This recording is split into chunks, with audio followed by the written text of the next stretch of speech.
الرحمن الرحیم اللہم صلی علی محمد و آلہ و اطراتہ بعدد کل معلوم لک استغفر اللہ العظیم الذی لا الہ الا هو الحی القیوم واتوب الیہ لا الہ الا اللہ محمد رسول اللہ صلی اللہ علیہ وآلہ وسلم قل هو اللہ احد اللہ الصمد لم یلد ولم یولد ولم یکن لہ کفوا احد اشہد ان لا الہ الا اللہ وحدہ لا شریک لہ واشہد ان محمدا عبدہ ورسولہ یحو ہادی رب لا تذر علی الارض قوما ظالمین آمین برحمتک یا ارحم الراحمین۔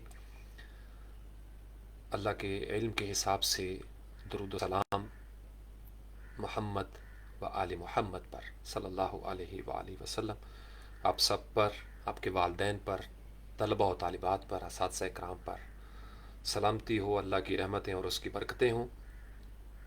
1122 آج 1122 ہے، 2022 کا پہلا مہینہ، پہلا دن اور ہفتہ ہے آج۔ تو آج میری آن لائن کلاس تھی، ابھی ختم ہوئی ہے۔ اس سے پہلے میں ورڈ پریس اسپارٹن 300 میں لائیو تھا، اس کے بعد کلاس لی ہے، اور کلاس لینے کے بعد دوبارہ سے ظہر کے وقت سے پہلے آپ کے پاس موجود ہوں انشاءاللہ تعالی۔ کوشش صرف اتنی ہے کہ آج کے دن کی مناسبت سے ایز آلویز، ہمیشہ کی طرح آج پھر ایک پیغام آپ لوگوں تک پہنچ جائے۔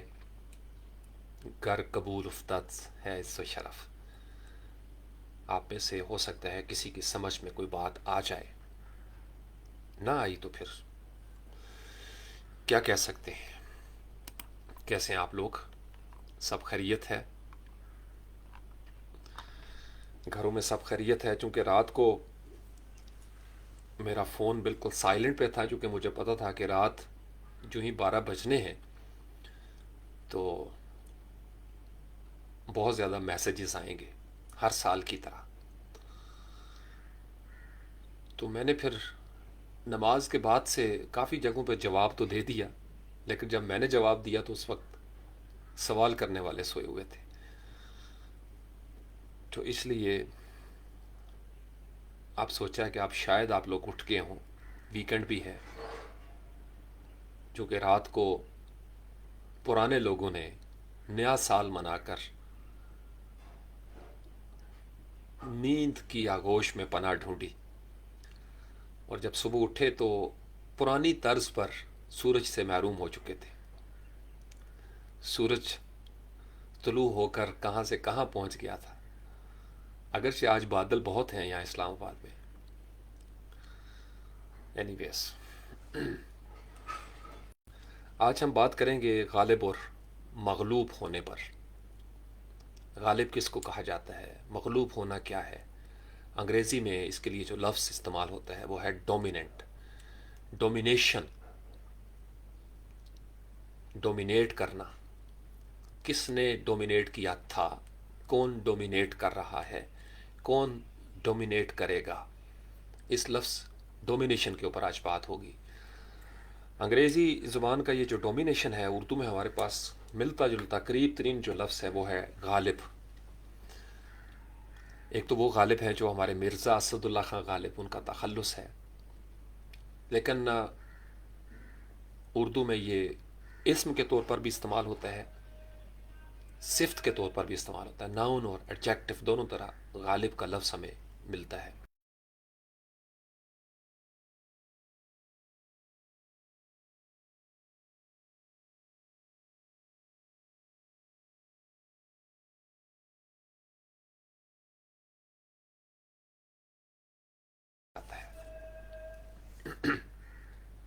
یعنی اگر 50 100 یا 1000 درخت لگے ہوئے ہیں کسی جنگل میں، کسی باغ میں، اور ان میں سے ایک درخت سب سے بڑا، لمبا، توانا دکھائی دیتا ہو تو اس کو غالب درخت کہا جاتا ہے، غالب شجر، غالب پیڑ ہوتا ہے وہ۔ غالب کسی جگہ پر کسی چیز کی غالب اکثریت ہونے سے مراد یہ ہے کہ بہت زیادہ اکثریت ہے، اکثر وہ چیز وہاں پہ پائی جاتی ہے، بیشتر حصہ وہاں پہ اس کا موجود ہے۔ اسی طریقے سے غالب گمان ہے، غالب گمان قوی گمان ہوتا ہے، جیسے کہتے ہیں نا کہ مجھے غالب گمان ہے کہ ایسا ہو جائے گا، یوں ہو جائے گا، تو اس کا مطلب یہ ہے کہ قوی گمان ہے، گمان طاقتور ہے، زیادہ امکانات ہیں کہ ایسا ہو جائے گا۔ اسی طریقے سے جب ہم اس کی صفات کے حوالے سے بات کرتے ہیں، تو جو کسی چیز پہ بالادست ہوتا ہے، ایک ہوتا ہے زیر دست جو نیچے ہوتا ہے محکوم، ایک ہوتا ہے جو بالادست حاکم سطح پر ہوتا ہے، اس کو غالب کہا جاتا ہے۔ جو کسی چیز پر چھا جاتا ہے اس کو بھی غالب کہا جاتا ہے۔ آ، جو ہر لحاظ سے زبردست ہوتا ہے اس کو بھی غالب کہا جاتا ہے۔ جو فاتح ہوتا ہے اس کو بھی غالب کہا جاتا ہے۔ جو پہلوان جیت جاتا ہے اس کو بھی غالب کہا جاتا ہے۔ جو ثقافت جیت جاتی ہے اس کو بھی غالب کہا جاتا ہے۔ کوئی نظریہ غالب آ سکتا ہے، کوئی فکر غالب آ سکتی ہے، کوئی سوچ غالب آ سکتی ہے، کوئی عادت کسی دوسری عادت پر غالب آ سکتی ہے، کوئی کلمہ یا کلام کسی دوسرے کلمے یا کلام پر غالب آ سکتا ہے، کوئی فرد کسی دوسرے فرد پر غالب آ سکتا ہے، اور جب کوئی فرد کسی دوسرے فرد پر غالب آتا ہے تو دوسرا مغلوب ہو جاتا ہے۔ اسی طریقے سے کوئی فرد کسی دوسرے فرد پر فاتح بھی ہو سکتا ہے۔ جو فاتح ہوگا وہ غالب ہے، اور جو مفتوح ہوگا وہ مغلوب ہوگا۔ اسی طریقے سے بہت سارے معاملات ہیں ہماری زندگی کے اندر۔ تو آج ہم بات کریں گے کہ یہ غالب ہونے اور مغلوب ہونے کی نفسیاتی کیفیات کیا ہیں، اس کا پس منظر کیا ہے، نظریاتی طور پر ہم کس طریقے سے غلبہ حاصل کر سکتے ہیں، روحانی طور پر غلبہ کیا ہے، جسمانی طور پر غالب ہونا کس کو کہتے ہیں، یہ اور اس طرح کے دیگر کچھ معاملات ہیں جن کو آج ہم زیر بحث لائیں گے۔ لیکن مجھے پہلے بتا دیجئے کہ کیا میری آواز ٹھیک ہے، ویڈیو ٹھیک ہے، کوئی ایسا مسئلہ تو نہیں ہے کہ کہیں پہ ویڈیو رک رہی ہو، کیونکہ اگر ویڈیو رک رہی ہے تو پھر معاملات جو ہیں وہ خراب ہو جائیں گے۔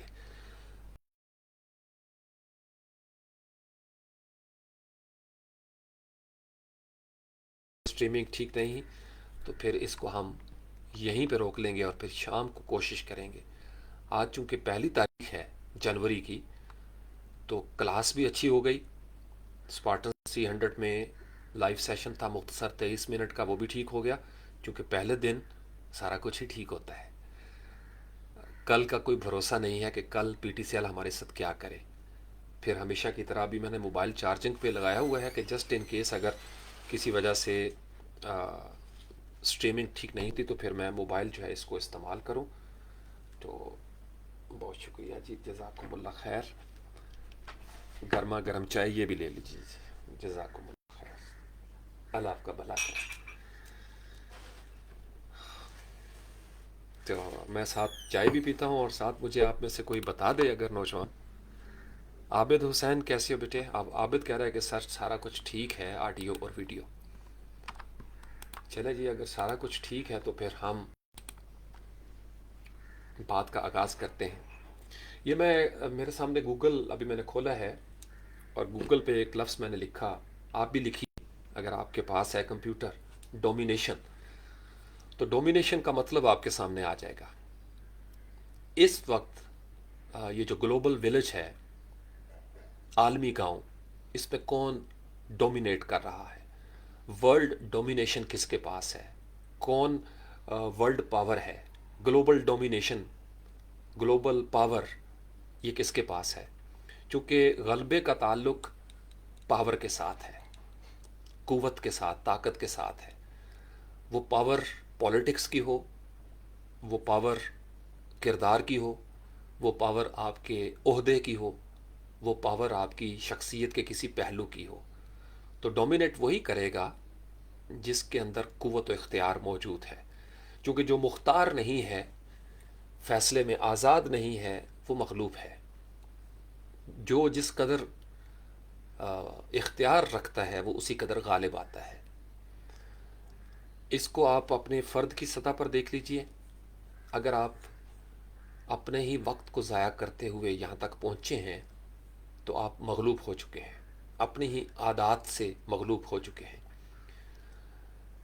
اگر آپ کے اندر منفیت ہے، یاسیت ہے، آپ کے اندر اگر انتہا پسندی ہے یا تشدد ہے یا کسی بھی قسم کی سستی اور کاہلی ہے، تو آپ مغلوب ہو چکے ہیں۔ اور آپ کو سب سے پہلے کوشش یہ کرنی ہے کہ آپ اپنے اس نفسانی غلبے سے باہر نکلیں، کیونکہ جب تک انسان اپنی نفسانی خواہشات کے غلبے سے باہر نہیں نکلتا وہ مغلوب رہتا ہے۔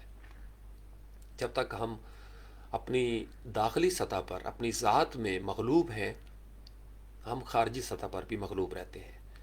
جو اپنی تنہائی میں مغلوب ہے وہ محفل میں غالب نہیں آ سکتا۔ یہ ایک سادہ سا فلسفہ ہے۔ اس وقت پوری دنیا میں آپ کو پتہ ہے کہ امریکہ کو گلوبل پاور ایک طویل عرصے سے کہا جا رہا ہے، اور there is a good reason and there are good reasons behind it. Global domination امریکہ نے کس وجہ سے کی؟ چونکہ امریکہ کے پاس ایک بہت بڑی اکانومی تھی، اکنامک پاور جو معاشی طاقت ہوتی ہے وہ کسی بھی ملک کے غلبے میں ایک اہم کردار ادا کرتی ہے۔ دفاعی طور پر امریکہ کے پاس جو ساز و سامان موجود ہے وہ بھی غالب ہے۔ جب کوئی خطہ دفاعی طور پر بہترین سامان بنانے میں مشہور ہو جائے تو دنیا بھر میں لوگوں کی خواہش ہوتی ہے کہ رڈار بھی ان سے لیے جائیں، جہاز بھی ان سے لیے جائیں، آبدوزیں بھی ان سے لی جائیں، بحری جہاز بھی لیے جائیں۔ جیسے چین ہمارا ہمسایہ ملک، وہ مسلسل طویل عرصے سے اپنی ڈومینیشن کے چکر میں تھا، اکنامک پاور بن چکا ہے، دنیا پر اس نے غلبہ حاصل کرنے میں کامیابی حاصل کر لی ہے۔ اس وقت دنیا کی مارکیٹ کافی حد تک مغلوب ہو چکی ہے چین کے ہاتھوں۔ تو چین نے بھی دنیا کے فلسفے کے مطابق غالب آنے کی محنت کی، جد و جہد کی، اور آج ہمیں دنیا کی اکنامک ورلڈ کے اندر بہرحال چین کا روشن نام دکھائی دیتا ہے۔ دفاع بھی اسی وجہ سے بہت زیادہ مشہور ہو جاتا ہے، چونکہ جب آپ معاشی طور پر مضبوط ہوتے ہیں، اس کو یوں سمجھ لیجئے، چونکہ بڑے کانسیپٹ شاید بچوں کی سمجھ میں نہ آتے ہوں، میری سمجھ میں بھی نہیں آتے تھے، تو میں یہ دیکھتا تھا ہمارے گاؤں میں کچھ گھر تھے، مختلف طرح کے گھر۔ ایک گھر ایسا تھا جس میں کام کرنے والے لوگ موجود تھے، برتن کوئی دھوتا تھا، کھانا بھی کوئی بناتا تھا، جھاڑو بھی کوئی دیتا تھا۔ دو طرح کی پاور تھی۔ ایک تو سادات کا گھرانہ مجھے نظر آتا ہے، میں اپنے گھر کی بات کرتا ہوں، میرے جو ننیہال میں معاملات تھے، میں دیکھتا تھا وہاں پہ جو عقیدت مند لوگ تھے، محبت کرنے والے، پیار کرنے والے، مریدین، وہ پورا پورا دن آ کے گھروں میں کام کرتے تھے ہماری نانی اماں کے پاس۔ وہ محبت اور کردار کی ایک قوت کے ساتھ معاملات چلتے ہیں۔ دوسرا ایک گھر تھا چودھریوں کا گھر، لمبڑدار صاحب کا گھر۔ ان کے پاس اکنامک پاور تھی، پولیٹیکل پاور تھی، ان کے پاس بھی کام کرنے والے موجود ہوتے تھے۔ ان کے برتن دھونے والا ایک الگ بندہ تھا، صفائی کرنے والا الگ، پورے کا پورا گھرانہ محتاج ہوتا ہے۔ اور پھر میں نے یہ بھی دیکھا کہ ان کا دفاع بھی، ان کے پاس گنے یا بندوقیں بھی دکھائی دیتی تھی۔ وہ کہیں آتے جاتے تھے، ان کے سفر کرنے کا ذریعہ مختلف ہوتا تھا، وہ عام گاڑیوں میں سفر نہیں کرتے تھے۔ جدید شکل اس کی یہ ہے، اگر آپ کبھی پوش ایریاز میں چلے جائیں تو کچھ گھر تو فلیٹ یا گھر ایسے نظر آتے ہیں خالی، کچھ ایسے ہوتے ہیں جہاں باہر چوکی دار کا کوئی کمرہ بنا ہوا دکھائی دے گا آپ کو، گارڈ کھڑا ہوتا ہے وہاں پہ۔ گارڈ کے کھڑا ہونے کی یہ علامت ہمیں بتاتی ہے کہ یہ بندہ کسی نہ کسی حوالے سے غالب ہے، یا تو عہدہ بہت بڑا ہے اس کے پاس، یا پیسہ بہت بڑا ہے، چونکہ افورڈ وہی کر سکتا ہے۔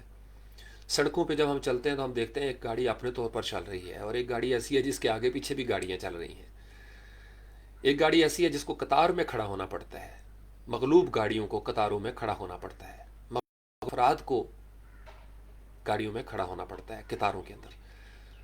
کچھ ایسے غالب حکمران بعض اوقات گزرتے ہیں جن کو ہم روٹ کہتے ہیں، کہ روٹ لگا ہوا ہے، فلاں صاحب گزر رہے ہیں، فلاں جج صاحب گزر رہے ہیں، یا آرمی چیف گزر رہے ہیں، یا سیاستدان گزر رہے ہیں، یا کوئی باہر کا ملک کا کوئی ڈیلیگیشن آیا ہوا ہے وہ گزر رہا ہے۔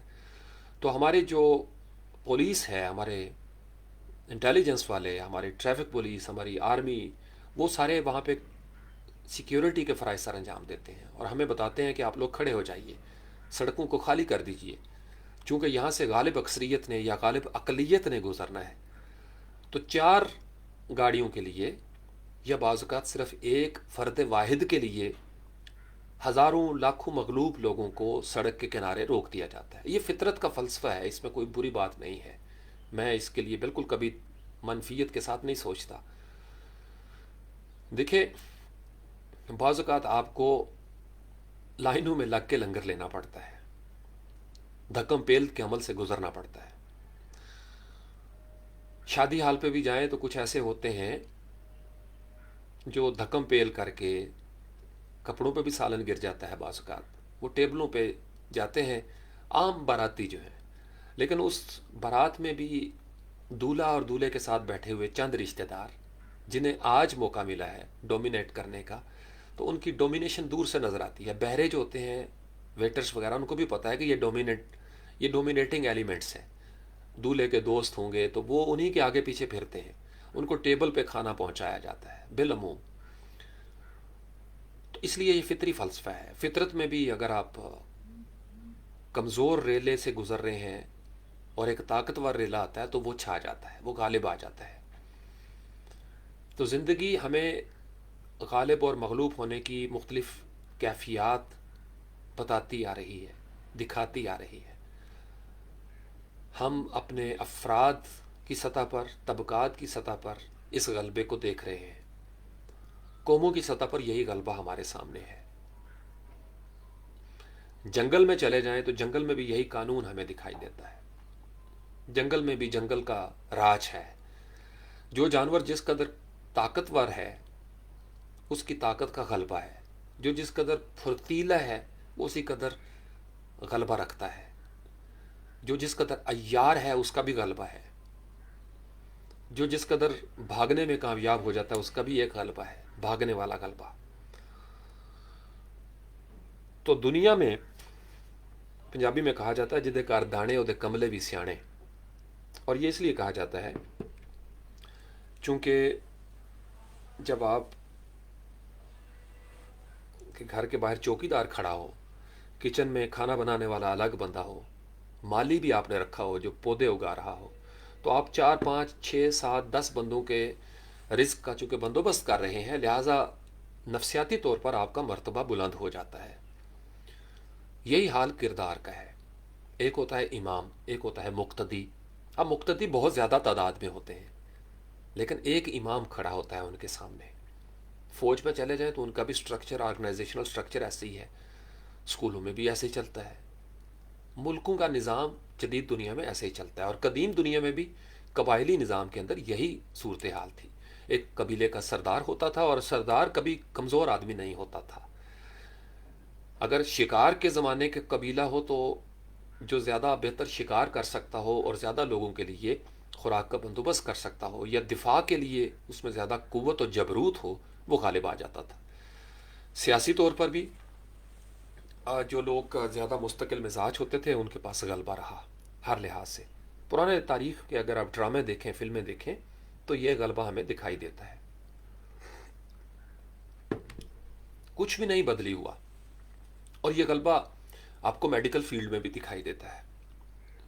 یہ جو میں اور آپ اس وقت دنیا میں موجود ہیں، تو آج کی جدید میڈیکل سائنس، طبی تحقیق ہمیں بتاتی ہے کہ وہ جو لاکھوں سپرم ٹریول کرتے ہیں باپ سے ماں کی طرف، ان میں سے کوئی ایک ڈومیننٹ ہوتا ہے، اور جو ڈومینیٹ کرتا ہے وہی میں اور آپ ہیں۔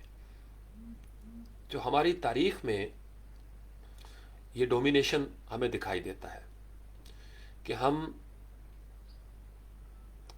ڈومینیٹ کر چکے ہیں، اس لیے ہم یہاں پہ موجود ہیں۔ چونکہ جو کمزور تھے، جو کسی بھی وجہ سے سفر طے نہیں کر سکے، وہ رک گئے، وہ پیچھے رہ گئے۔ یہ جو ہمیں جذباتیت دی جاتی ہے کہ ایسا نہیں ہوتا، وہ دراصل جذباتیت میں مبتلا کرنے والے طبقات، افراد یہ چاہتے ہیں کہ ہم ان کے دکھائے ہوئے سراب کا شکار ہو جائیں تاکہ وہ ہمیشہ غالب رہیں۔ اس لیے محکوم قوموں کے لیے جذباتیت کا انبار کھڑا کر دیا جاتا ہے، ایسے ایسے مواقع پیدا کیے جاتے ہیں، ایسا ایسا فلسفہ گھڑ دیا جاتا ہے تاکہ وہ ہمیشہ محکوم رہیں، مغلوب رہیں۔ رائج نظام میں بھی جو ہمارا طریقہ انتخاب ہے، اس میں وہی غالب آئیں گے جن کے پاس اس نظام میں غالب آنے کا معیار اہلیت پہلے سے موجود ہے۔ ہمارے اگر آپ الیکشن کمیشن آف پاکستان کی ویب سائٹ پہ جائیں تو سینکڑوں پولیٹیکل پارٹیز رجسٹرڈ ہیں، سینکڑوں، ابھی آپ ویریفائی کر سکتے ہیں، جن میں سے درجنوں کا نام صرف عام لوگ، عام انسان پارٹی، عوامی پارٹی، عوامی اتحاد، اس طرح کا نام ہے۔ سیاسی جماعتوں کے نام مختلف ہیں، منشور مختلف ہیں، کیونکہ کوئی فیس وغیرہ تو ہے نہیں۔ آپ کے پاس اگر ٹیم موجود ہے اور منشور ہے تو آپ نام کوئی بھی رجسٹرڈ کروا سکتا ہے۔ جیسے بزنسز ہیں، آپ سیکیورٹی کمپنیز کے پاس یا جو ایکسچینج والے ہیں ان کے ساتھ آپ کمپنی رجسٹرڈ کر سکتے ہیں FBR سے، اور سارا۔ غالب کون آ رہا ہے، اس غالب کو سمجھنا بڑا ضروری ہے۔ پیپلز پارٹی کو بھی بہت توڑا گیا، مسلم لیگ کے کئی دھڑے بن چکے ہیں، مسلم لیگ نون، مسلم لیگ کاف، یہ تو آپ نے سنا ہی ہوگا نام۔ پیپلز پارٹی، پارلیمانی، شیر پاؤ گروپ، فلانا گروپ، فلانا گروپ۔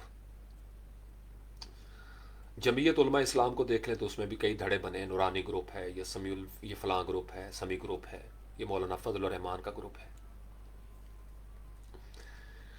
ڈومینیٹ کون کر رہا ہے؟ ملک کی سیاسی تاریخ میں پچھلے 40 سال تقریباً، یہ ابھی کے 3-4 سال چھوڑ کے، اور اس کے اندر بھی ڈومیننس وہی ہے، آج آ کے ہمیں یہی ڈومیننس نظر آتی ہے، چند گھرانوں کی ڈومیننس۔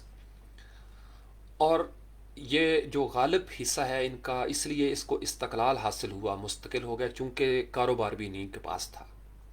آپ تحقیق کر کے دیکھ لیجئے، زمین ان کے پاس سب سے زیادہ، فیکٹریز ان کے پاس سب سے زیادہ، بیرون ملک اثاثے ان کے پاس سب سے زیادہ، اور لوگوں کو روزگار دینے کے مواقع ان کے پاس سب سے زیادہ تھے۔ لہٰذا پچھلی 4 دہائیوں سے انہوں نے ہی لوگوں کو روزگار کی طرف لے کے آئے، وہ سول بیوروکریسی کا معاملہ ہو، پولیس کا معاملہ ہو، ٹیچرز ہوں، واپڈا والے ہوں۔ انہی کی وجہ سے کئی چھوٹے کاروباری جو تھے، بزنس مین، ان کو کاروبار جمانے کا موقع بھی ملا۔ تو ویری رائٹلی سیٹ کہ جب طاقت ان کے پاس ہے، قوت و اختیار بھی انہی نے ہی حاصل کر لیا، انہی کے بھڑولے میں دانے ہیں، تو سیانے بھی یہی رہیں گے۔ اب چونکہ نظام کو بھی عادت پڑی ہوئی ہے، بیرون ملک اور اندرون ملک، چونکہ جب یہ طاقت کے ایوانوں میں ہوتے ہیں تو ان کے تعلقات دیگر ممالک میں طاقت کے ایوانوں میں بیٹھے ہوئوں کے ساتھ بھی ہوتے ہیں، اور یہ پوری دنیا میں یہی نظام چل رہا ہے، اس لیے اس سے گھبرایا نہ کریں۔ میں یہ آپ کو اس لیے بتا رہا ہوں کہ ہمیں جذباتیت میں رکھا جاتا ہے، اس لیے ہم لوگ ساری زندگی غالب لوگوں کے اوپر فتاوا لگا لگا کر ضائع کر دیتے ہیں۔ مغلوبوں کے فتووں سے غالب نہیں مرا کرتے، مغلوبوں کی بددعاؤں سے غالبوں کا کچھ نہیں بگڑتا۔ آپ سمجھ رہے ہیں؟ کیونکہ غالب آنے کا ایک معیار اہلیت ہے، غالب کون آتا ہے۔ اگر آپ کے پاس وہ معیار اہلیت نہیں ہے تو وہ غلبہ اسی وقت تک برقرار رہے گا جب تک آپ کے پاس وہ معیار اہلیت نہیں ہے۔ پھر ایک نیا نام نظر آتا ہے ہمیں، PTI، پاکستان تحریک انصاف۔ تحریک انصاف جن کے بانی ہیں وزیر اعظم عمران خان صاحب،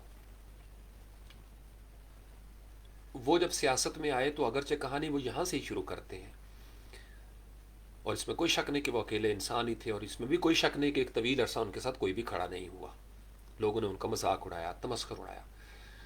تو عمران خان صاحب کے پاس، یہ عمران خان صاحب ہیں، آپ کو پتہ ہے کہ کب سے میں نے کہنا شروع کیا، ورنہ میں نے ساری زندگی ان کو کپتان ہی کہا ہے۔ عمران خان صاحب سیاست میں آنے سے پہلے ڈومینیٹ کر چکے تھے، اگرچہ ایک الگ شعبہ زندگی میں ان کے پاس غلبہ تھا، لیکن وہ معروف تھے، well known, he was well known, world cup آ چکا تھا۔ پھر ان کی زندگی کے اندر بھی ہمیں ڈومیننس نظر آتی ہے۔ ہمارے ہاں زیادہ تر سیاست میں دو قسم کے طبقات ہمیں نظر آتے ہیں جن کا سیاست میں کافی عمل دخل ہے۔ ایک وہ جن کا بزنس کے اوپر ڈومیننس رہا، اور دوسرے کچھ کہیں نہ کہیں مسلح افواج کے ساتھ بھی ان کے بچے جو ہیں وہ ہمیں سیاست میں ڈومینیٹ کرتے ہوئے دکھائی دیتے ہیں۔ آپ نے اکثر دیکھا ہوگا جیسے ہمارے اسد عمر صاحب ہیں، یا جو گورنر رہے سندھ کے، انہیں کے بھائی جو ہیں۔ اسی طریقے سے شاہد خاقان عباسی صاحب، اگر آپ ان کی تاریخ پڑھ لیجئے، یہ دو طبقات ہمیں زیادہ نظر آتے ہیں۔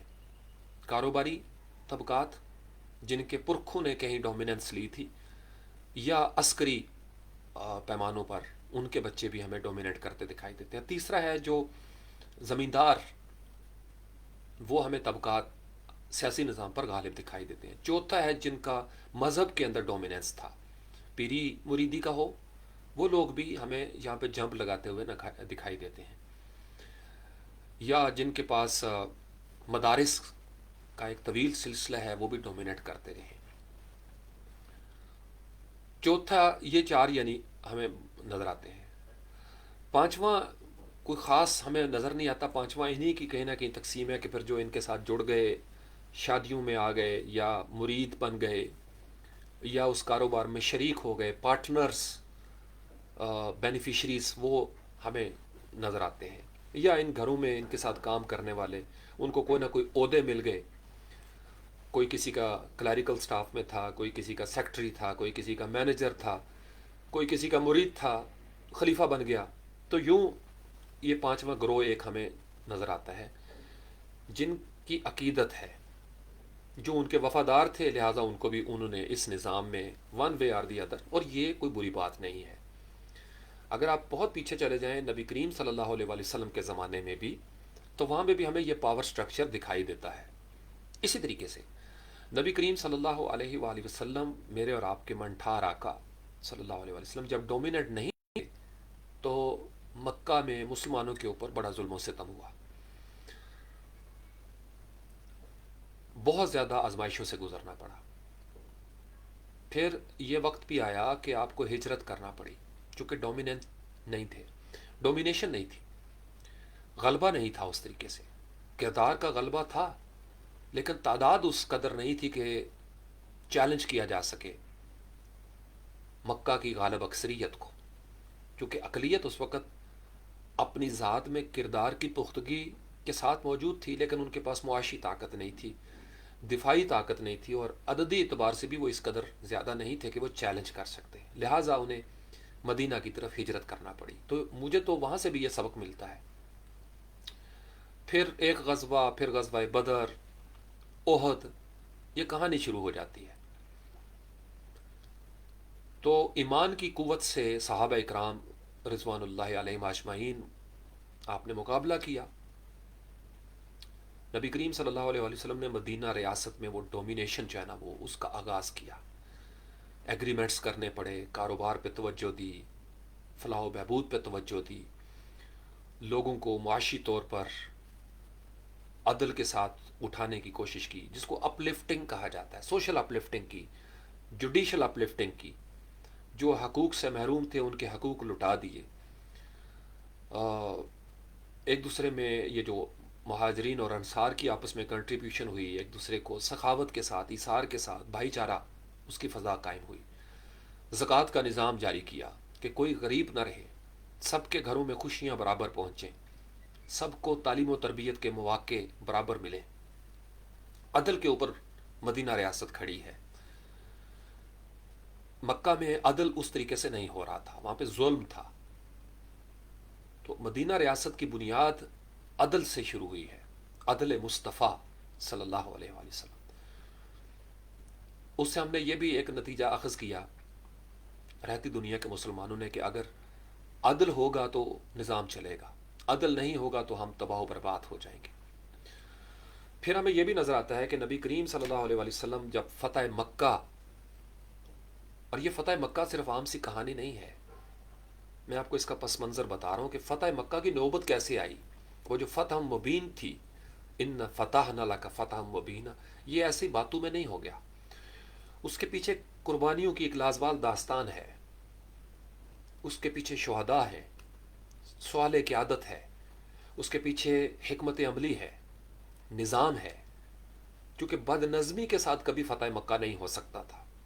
تو میرے اور آپ کے پیارے آقا صلی اللہ علیہ وسلم نظم و ضبط کے ساتھ ایک ریاست کو اٹھانے میں کامیاب ہو گئے، عدل کے ساتھ، جس میں عسکری قیادت بھی رکھی گئی، تیر تلوار تربیت کے مراحل وہ بھی طے ہوئے، اصحاب صفا کی صورت میں بھی لوگوں کو تیار کیا گیا، علمی طور پر بھی قوت بنے، کردار کی قوت تو تھی ہی تھی، زبان و بیان پر بھی قدرت وہ بھی حاصل ہوئی، معاشی طور پر بھی اپنے آپ کو مضبوط کیا، بہتر کھجوروں کے باغات بننا شروع ہوئے، کنوؤں کی کھدائی ہو گئی جو اس وقت کا دستور تھا، اپنا دفاع مضبوط کرتے چلے گئے.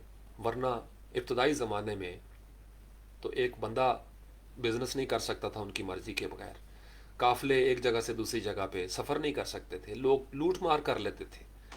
پھر آہستہ آہستہ جو نائٹس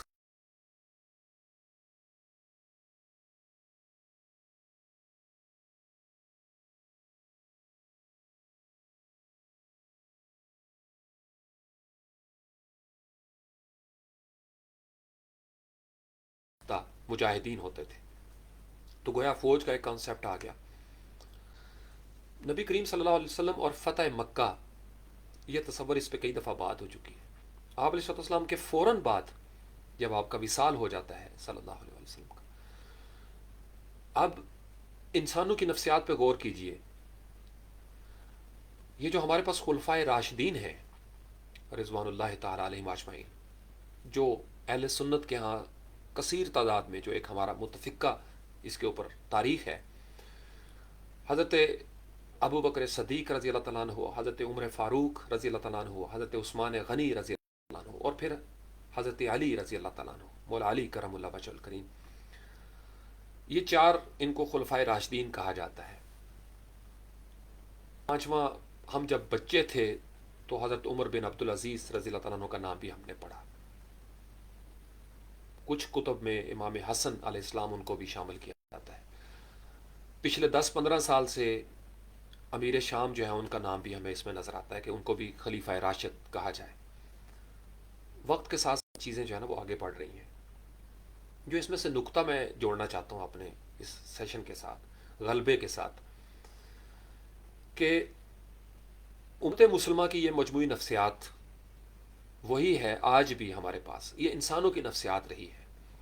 یہ نہیں کہ اس وقت اور دیگر صحابہ موجود نہیں ہوں گے، بڑے زبردست تہجد گزار نیک وہ موجود تھے، لیکن ڈومینیشن کے فلسفے کی روح سے ایک یہ ڈومینیشن ہے کہ آپ کی نسبت کس کے ساتھ ہے. تو میں جب تاریخ اسلام کا مطالعہ کرتا ہوں تو میں دیکھتا ہوں کہ چاروں خلفائے راشدین میں سے اہل سنت کے عقائد کے مطابق جو تاریخ ہے، ان کی جو فکر ہے، دو خلفائے راشدین ہمیں فادر ان لا، اور دو خلفائے راشدین سن ان لا، یعنی دو سسر اور دو داماد. تو گویا براہ راست نسبت ہمیں دکھائی دیتی ہے نبی کریم صلی اللہ علیہ وسلم کے ساتھ، اور یہ کوئی بری بات نہیں ہے. یہ جو ہمارے ہاں اس کے اوپر بھی منفیت قائم کی جاتی ہے، وہ جذباتیت پیدا کرنے والے لوگ ہیں. ورنہ سچ یہی ہے کہ عام مومنوں کی بیویاں دوسرے مومنوں کی مائیں نہیں ہیں، لیکن نبی صلی اللہ علیہ وسلم کی ازواج امہات المومنین ہیں. اس کا حکم آ چکا ہے. تو یہ فرق اللہ نے رکھا ہے، یہ فرق ضروری ہے. یہ بات سمجھیے گا، یہ ڈومینیشن اللہ کی طرف سے سنت ہے.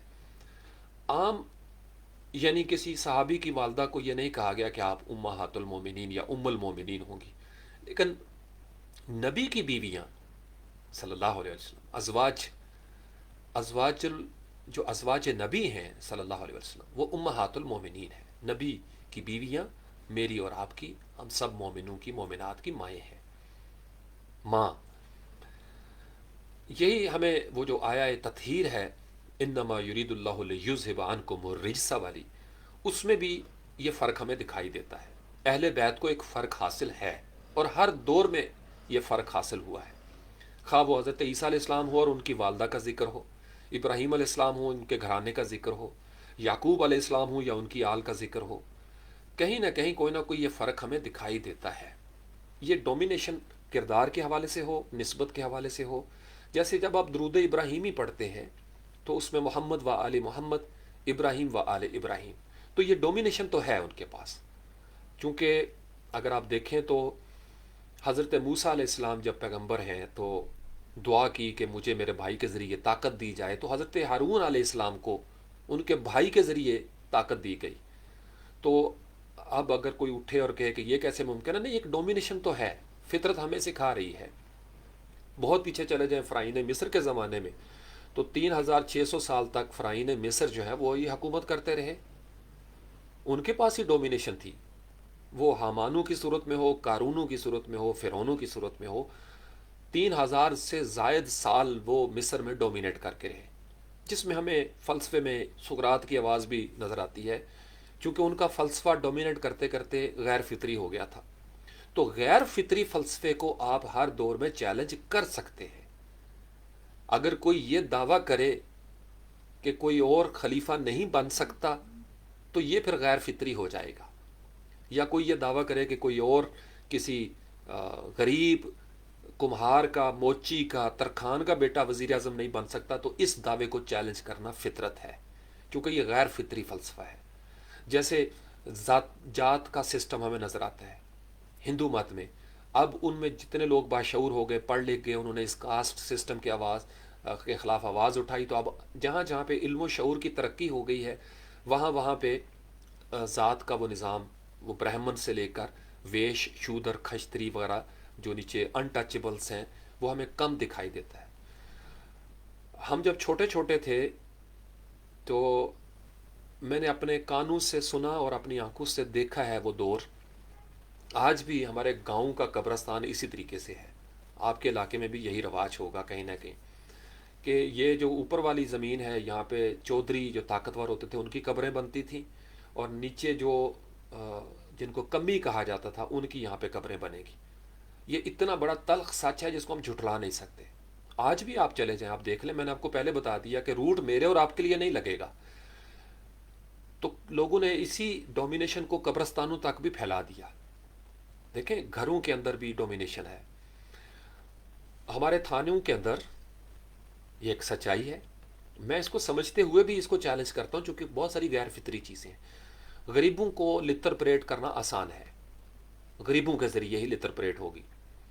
آپ کا سائیکل روکا جا سکتا ہے، بائک روکا جا سکتا ہے، چھوٹی موٹی گاڑی روکی جا سکتی ہے، آپ کا منہ سونگا جا سکتا ہے، آپ کو تھانے میں الٹا لٹکا کے جانوروں کی طرح مارا پیٹا جا سکتا ہے، چونکہ یو ڈونٹ ڈومینیٹ، یا آپ ایک ایسے خاندان سے تعلق رکھتے ہیں جو کہ ڈومینیٹ نہیں کرتا، لیکن اور ان کو تھریٹ بھی نہیں ہے، جو آپ کو مار رہے ہیں ان کو تھریٹ نہیں ہے آپ سے، نہ قانون آپ کا ساتھ دے گا، چونکہ قانون تک تو سنوائی نہیں ہوگی، آپ کی اپنے خاندان والے پیچھے ہٹیں گے، وہ بھی غریب غربا، تو آپ کو مارا جا سکتا ہے، نامعلوم کر کے بھی مارا جا سکتا ہے، گمنام کر کے بھی مارا جا سکتا ہے۔ آپ کو مارنے کے بعد ایسی رپورٹ پیش کر دی جائے گی کہ ہارٹ اٹیک ہو گیا یا کسی اور نے مار دیا، تو اس بات کو قبول کر لیا جائے گا۔ لیکن جو معاشرے میں ڈومینیٹ کر رہا ہے اس کو یا اس کے بچوں کو وہ جتنا بھی بڑا جرم کر دیں، قانون میں اتنی طاقت نہیں ہے، کیونکہ قانون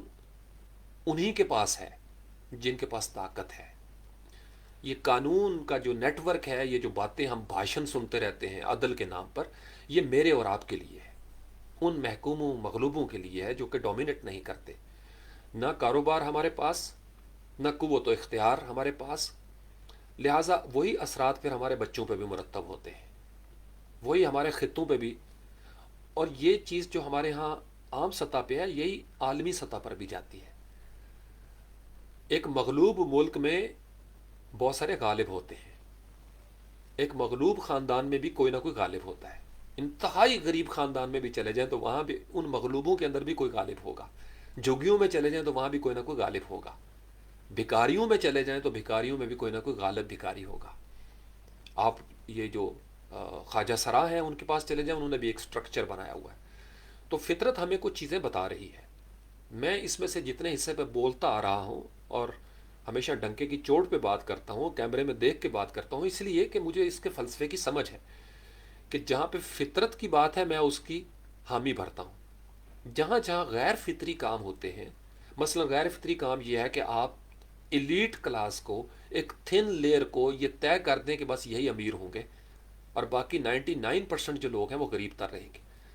اور جب میں اس کے بارے میں تنقید کرتا ہوں، یا تمام علماء کرام دانشور، میں تو ان کا بچہ ہوں، تو وہ دراصل انہی کے موسن ہوتے ہیں، ان کو یہ سمجھانا چاہتے ہیں کہ آپ کب تک یہ کریں گے.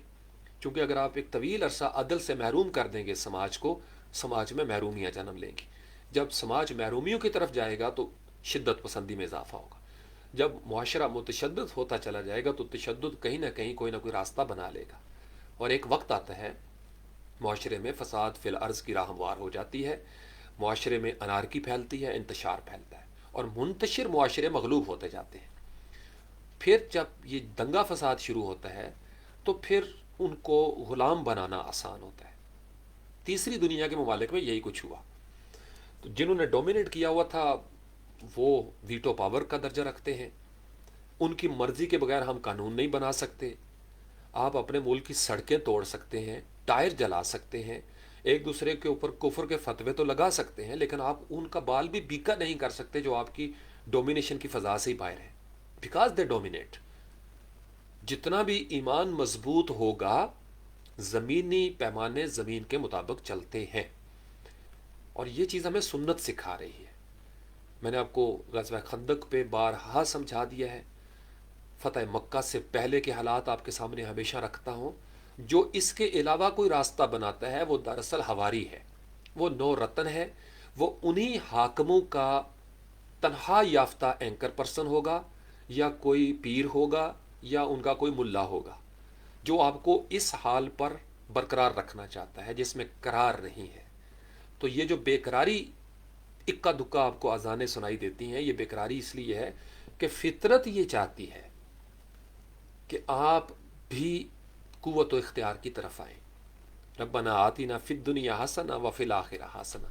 فطرت یہ کہتی ہے کہ آپ اپنے آپ کو منوائیں. فطرت یہ کہتی ہے کہ اللہ نے آج تک اس قوم کی حالت نہیں بدلی، نہ ہو جس کو خیال آپ اپنی حالت کے بدلنے کا. فطرت یہ کہتی ہے کہ آج بھی ہو جو براہیم کا ایما پیدا آگ کر سکتی ہے انداز گلستہ پیدا. فطرت یہ کہتی ہے کہ اے سپرم، تو ڈومینیٹ کر کے آیا تھا، لہٰذا تو علمی طور پر ڈومینیٹ کر، کاروبار میں ڈومینیٹ کر، صنعت و حرفت میں ڈومینیٹ کر، دفاعی طور پر ڈومینیٹ کر، کردار میں ڈومینیٹ کر، اپنی نفسیات میں ڈومینیٹ کر، تاکہ تیرا غلبہ دنیا والے تسلیم کر سکیں. تو نا اتفاقی شروع ہو گئی. اسی لیے ڈیوائیڈ اینڈ رول کا فلسفہ آیا تھا کہ جس روز محکوم آبادیاں آپس میں متفق ہو گئیں اس روز وہ اپنے حاکموں کو چیلنج کر سکیں گی. فطرت اتفاق کی طرف جاتی ہے، فطرت توڑتی نہیں ہے، وہ جوڑتی ہے. فطرت کہتی ہے کہ کوئی ہو قابل تو ہم شان کئی دیتے ہیں، ڈھونڈنے والے کو دنیا بھی نہیں دیتے ہیں. غیر فطری سماج میں یہ ہوتا ہے کہ صرف میرا بچہ محراب و ممبر پہ بیٹھے گا. ابھی تک تو یہی ہوا نا. آپ ہاں، جماعت اسلامی میں ہمیں صورتحال مختلف نظر آتی ہے، جس کا میں نے آپ کو بارہا اظہار کیا کہ وہ آج تک کامیاب ہیں جو بظاہر نظر آتا ہے. اندر خانے کیا ہو رہا ہے مجھے نہیں پتا. لیکن اس سے ہٹ کے نون لیگ، جو مسلم لیگ نون ہے، ان کا سارا جو ڈومیننٹ پہلو ہے، آپ سنیں گے بی بی مریم نواز شریف صاحبہ ان کے پاس جا رہا ہے، انہی کی ڈومیننس کی وجہ سے کیپٹن صفدر صاحب کا بھی ذکر آتا ہے. پھر ان کی اولاد کا بھی میڈیا بھی مجبور ہے ان کی خبریں دینے پہ، چونکہ بزنس بھی ان کے پاس ہے، پیسہ بھی وہیں سے آ رہا ہے. وہ ویڈیوز آپ کے سامنے آتی رہتی ہیں کہ کس طریقے سے ایڈورٹائزنگ کا بجٹ بنتا ہے. ہم تو ایک طویل عرصے سے کہہ رہے تھے، چونکہ میرا تو بیک گراؤنڈ ایڈورٹائزنگ ہے. اس وقت لوگ نہیں مانتے تھے. پیپلز پارٹی پہ چلے جائیں تو ذوالفقار علی بھٹو صاحب سے لے کے ان کے بیٹوں کا کہانی، پھر بی بی محترمہ شہید ان کا ذکر آتا ہے. آصف علی زرداری صاحب اس دن سے، جب سے یہ شادی کا سلسلہ کار ہوا بینظیر صاحبہ کے ساتھ، اس کے بعد سے ان کی اپنی ایک الگ سیاست، اب دی مین آف پولیٹکس ان کو کہا جاتا ہے. پھر انہی کے بچے جو ڈومینیٹ کر رہے ہیں، بلاول بھٹو. اور یہ حقیقت حال ہے. سیاست میں بھی ہمیں یہی نظر آتا ہے. منہاج القرآن کی طرف آ جائیں تو پروفیسر ڈاکٹر طاہر القادری صاحب ہیں. اگرچہ اس میں بہت بڑا ایک فرق ہے جو میں اکثر کہتا ہوں اور بڑے صاف گوئی کے ساتھ کہتا ہوں. ڈاکٹر طاہر القادری صاحب خود بھی پروفیسر ڈاکٹر، انہوں نے اپنے بچوں کو بھی اس طرف رکھا، اور ان کے جو ماننے والے تھے، فالوورز تھے، ان میں بھی بہت بڑی تعداد ایم فل اور پی ایچ ڈی ہے. یہ انہوں نے انصاف کیا، اللہ تعالیٰ ان کو اس کی جزا دے. انہوں نے ادارہ بنایا، لیکن آج بھی جو ڈومینیٹنگ پوزیشنز ہیں وہ وہاں پہ یا صاحبزادہ حسن بھائی ہیں یا صاحبزادہ حسین بھائی ہیں. یہی دنیا میں ہے. اور یہ طاہر القادری صاحب کی خواہش ہو نہ ہو، جو ایک نظام نیچے پھیلا ہوتا ہے وہ منتخب ہی ان کو کریں گے. اس کو آپ جوڑیے گا پھر واپس خلفائے راشدین کے ساتھ کہ 2 سسر 2 داماد. یہ انسانی نفسیات ہے اور اس میں کوئی بری بات نہیں ہوتی. یہ کہنا کہ جی انہوں نے ڈاکٹر صاحب نے ان کو کیوں لگایا، دیکھیں ایک نسبت ہوتی ہے، ایک تعلق ہوتا ہے، ایک نسبت ایک تعلق ہوتی ہے، اور ان کی براہ راست تربیت ہوتی ہے گھر والوں کی. یہ بالکل وہی اعتراض ہے کوئی کہے کہ آل کو اتنا کیوں پروٹوکول ملا. نہیں، نسبت ہے، نسبت کا بڑا گہرا تعلق ہوتا ہے، خاص کر اس نسبت کا جو کنان نہیں ہوتا. کنان کے بارے میں کیا آیت آئی تھی، میں نے کئی دفعہ سمجھایا آپ کو. نوح علیہ السلام پدرانہ شفقت تھی ان کے پاس، لیکن اللہ ایک نظام کے ساتھ چلتا ہے. اللہ کی ذات پیمانوں کے مطابق بات کرتی ہے. تو اللہ تعالیٰ نے کہا کہ نہیں، یہ آپ کا اہل نہیں ہے، یہ اہل بیت نہیں ہے، چونکہ یہ آپ کی تعلیمات کے مطابق نہیں چل رہا. جو آپ کا پیغام تھا یہ اس کی نفی کر رہا ہے.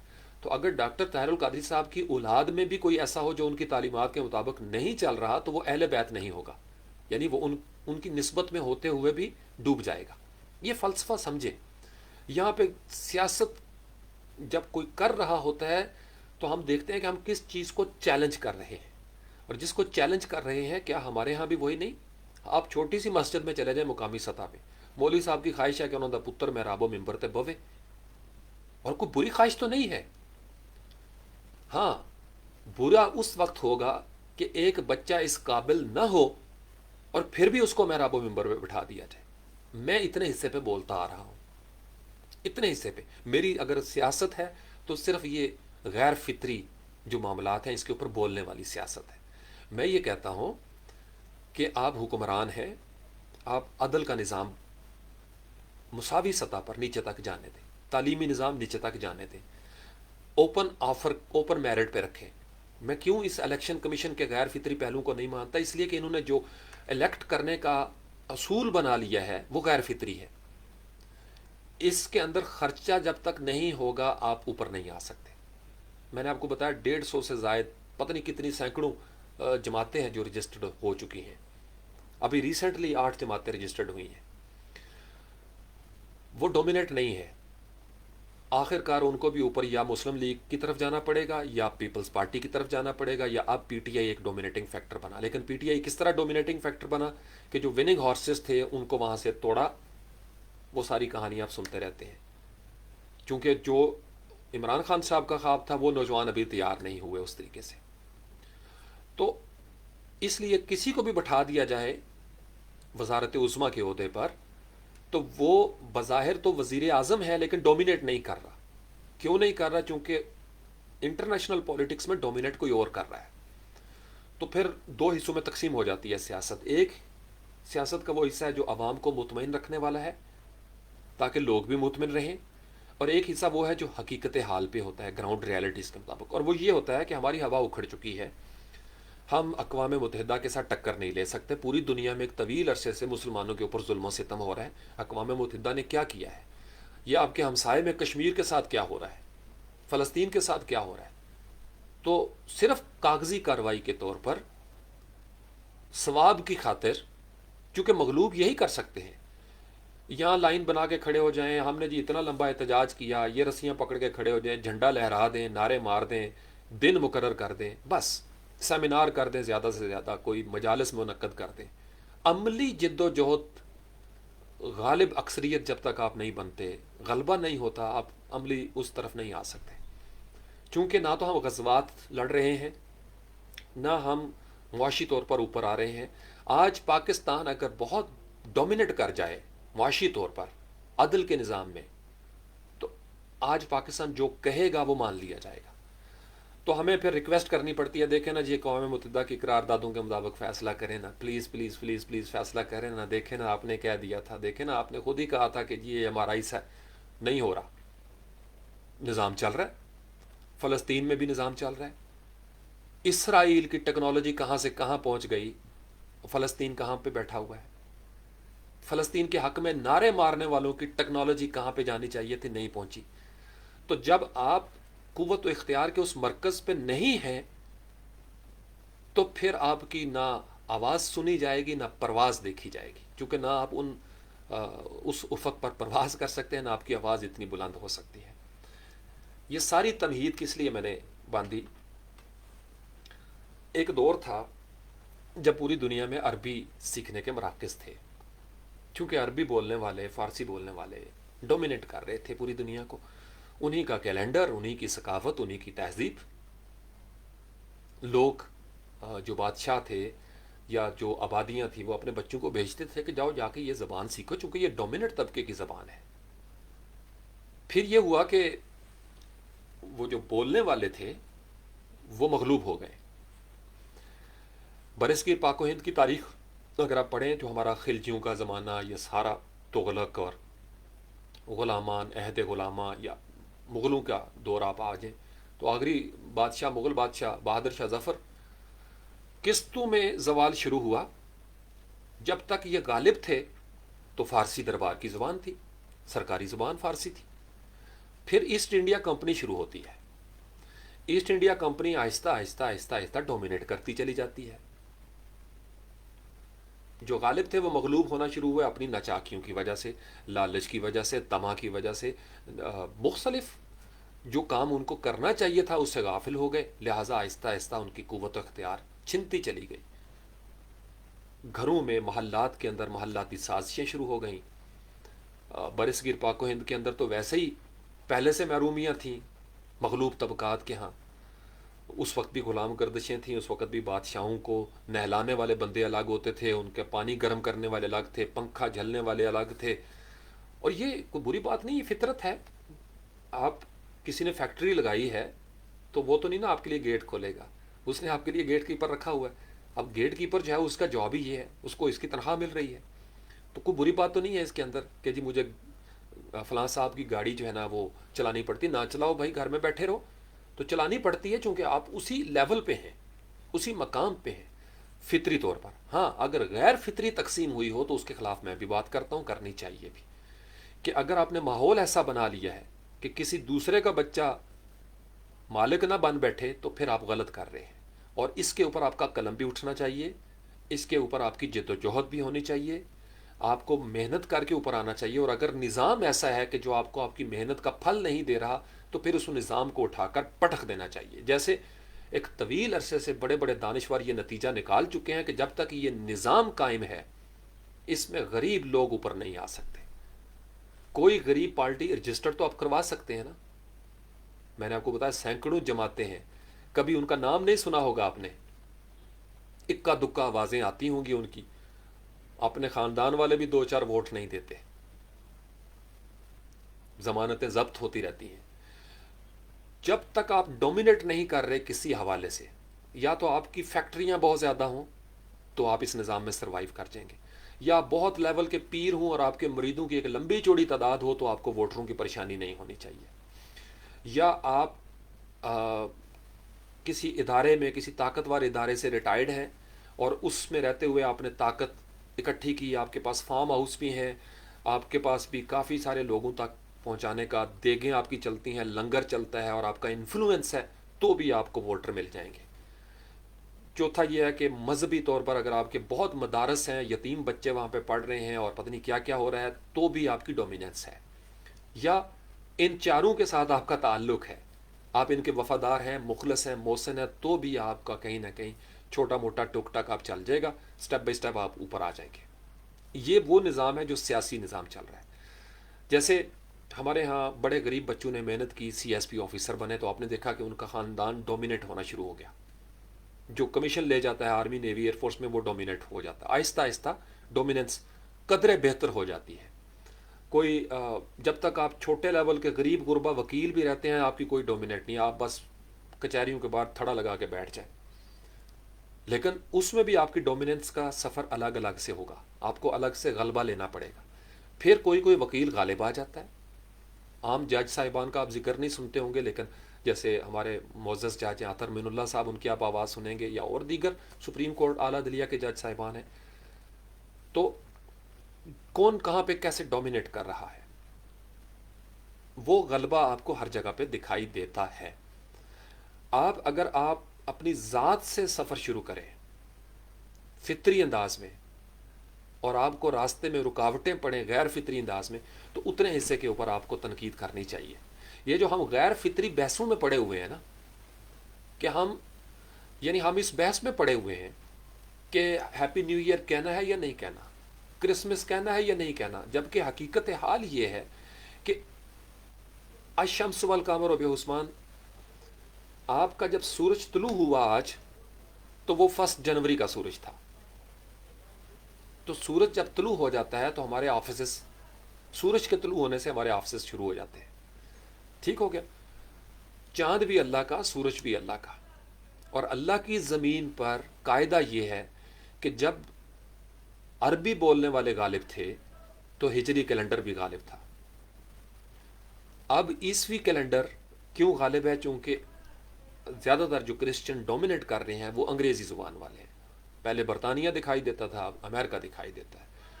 تو ان کا ہی تمام ہماری سرکاری دستاویزات میں، ہمارے میڈیا میں، یا بھی کمپیوٹر میں مجھے نظر آ رہا ہے. اور اگر اس کے اوپر عربی یا اردو کے ترجمے بھی آئے تو یہ بھی ان کی مہربانی ہے کہ انہوں نے ہماری زبانوں کو بھی اس قدر کوئی پلیٹ فارم بنایا کہ ہماری زبانیں اس میں، میں فیس بک پہ اردو پہ لکھتا ہوں، بولتا ہوں، یا بھی الفاظ عنوان اردو میں ہی آپ کو غالب و مغلوب نظر آ رہا ہے. یہ بحث نہیں ہونی چاہیے. بحث یہ ہونی چاہیے کہ ہم، یعنی وہ کیا گردوں تھا تو جس کا ہے ایک ٹوٹا ہوا تارا. اس لیے آپ کو لا یعنی بحثوں میں مبتلا رکھا جائے گا کہ آپ کبھی اس طرح کے درد میں مبتلا نہ ہوں. کیونکہ جب آپ یہ سوچیں گے تو آپ اس مغلوبیت سے باہر نکلنے کی کوشش کریں گے. اگر انگریزی زبان غالب ہے تو اس میں انگریزی زبان کا قصور نہیں ہے.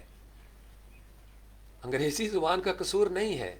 انگریزی بولنے والے غالب ہیں تو یہ ان کا قصور نہیں ہے. قصور ان کا ہے جو مغلوب ہو گئے ہیں.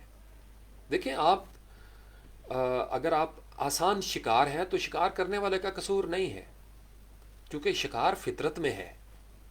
شکار فطرت میں ہے. جنگل میں جو شیر ہے وہ ظالم تو نہیں ہوتا، اس نے شکار کرنا ہے اپنے حساب سے. غیر فطری شکار منع ہے. غیر فطری شکار یہ ہے کہ آپ نے ایک ہرن کھا لی، آپ کا پیٹ بھر گیا، بھائی کافی ہے، لیکن آپ 10-15 ہرن ویسے ہی مار دیتے ہو شوق میں. یہ غیر فطری کام ہے. دیکھیں نا، سمندر میں بھی بڑی مچھلی چھوٹی مچھلی کو کھا رہی ہے. انسانوں کی آبادی میں بھی قبیلے کا سردار وہی بنتا تھا جو طاقتور ہوتا تھا.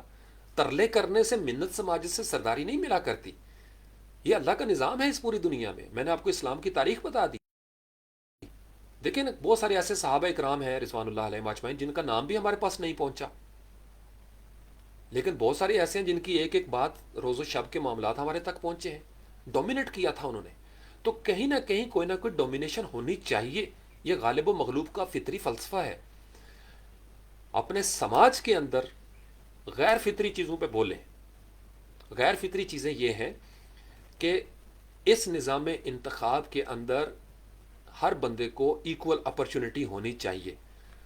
جیسے روزگار پہ لکھا ہوتا ہے نا، ایکول اپرچونٹی امپلائر، لکھا کچھ اور ہوا ہے. لیکن جیسے آپ تو چھوٹے لیول کی بات بتا رہے ہیں، میں آپ کو ریسنٹلی بتا رہا ہوں پروفیسر ڈاکٹر کی سطح پہ کہ فلاں جامعہ جی اس میں روزگار کی اپرچونٹیز آئی ہیں، ایک پروفیسر ڈاکٹر کو رکھنا ہے.